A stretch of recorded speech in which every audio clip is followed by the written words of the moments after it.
গভীরভাবে মর্মাহত।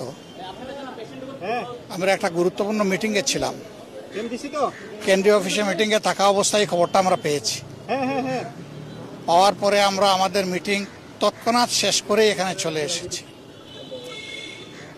এখানে এসে যেটা বুঝতে পারলাম যে এ পর্যন্ত এই আধুনিক মেডিকেল কলেজে কম বেশি 100-র মতো ছাত্রছাত্রী এবং শিক্ষক কর্মচারী আনা হয়েছে।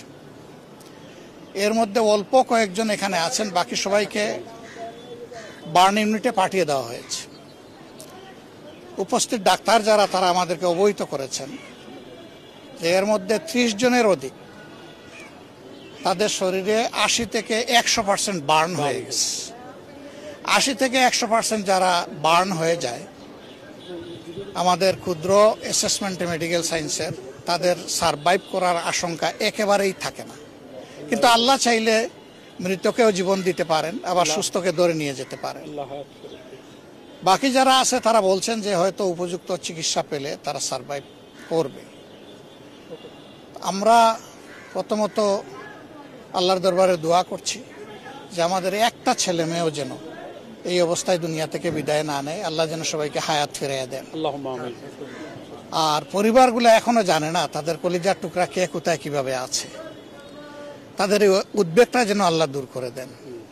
চিকিৎসা সেবায় যারা নিয়োজিত আছেন, আমরা বলে এসেছি বার্ন ইউনিটে ইনশাল্লাহ আমরা যাব, তারা যেন তাদের সর্বোচ্চটা দিয়ে তারা চেষ্টা করেন।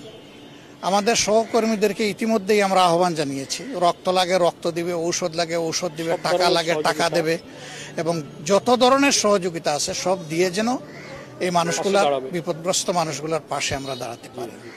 আমরা দেশবাসীকেও আহ্বান জানাবো যে প্রথমত তাদের জন্য সবাই যেন দোয়া করে, আল্লাহ যেন তাদেরকে সুস্থ করে দেন। দ্বিতীয়ত যার যেখানে যেটুকু করার আছে, সরকার এবং দেশবাসী সবাই যেন আমরা সর্বোচ্চটা করতে পারি। তৃতীয় আমাদের অনুরোধ থাকবে যে এই ধরনের সেন্সিটিভ জোনে যেন ভবিষ্যতে আর এই ধরনের ট্রেনিং দেওয়া না হয়।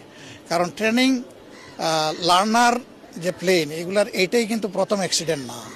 এর আগেও অনেকগুলা বিপজ্জনক অ্যাক্সিডেন্ট হয়েছে এবং জানমালের ক্ষয়ক্ষতি হয়েছে। আমরা যতটুকু জানতে পেরেছি, পাইলট যিনি, তিনিও নিহত হয়েছেন। তিনিও আমাদের সন্তান। তার জন্য আমরা দোয়া করি আল্লাহ যেন তাকে ক্ষমা করেন এবং জান্নাত দান করেন।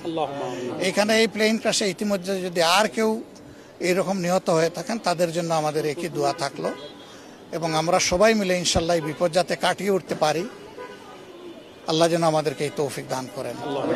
আমরা বিভিন্ন সময় দেখে থাকি যে আপনারা সাংগঠনিকভাবে অনেক উদ্যোগ নেন এই ধরনের, যখন জরুরি পরিস্থিতির মধ্যে তৈরি হয়, এই ধরনের কোনো উদ্যোগ নেবেন কিনা? আমরা অলরেডি সিদ্ধান্ত দিয়ে দিয়েছি এবং আমাদের লোকরা পাশে আছেন, এখানেও আছেন। আমি এসে এখানেও পেলাম লোকদেরকে, সব জায়গায় আছেন, সব জায়গায় থাকবেন ইনশাল্লাহ। এরপরে একটু যখন সেটেল হবে ঘটনা, তখন আমরা প্রত্যেকটি পরিবারে যাব ইনশাল্লাহ। যেখানে যাকে যেটুকু করার দরকার, আল্লাহ যেন আমাদেরকে সেটা করার তৌফিক দেন। আপনারা দোয়া করুন।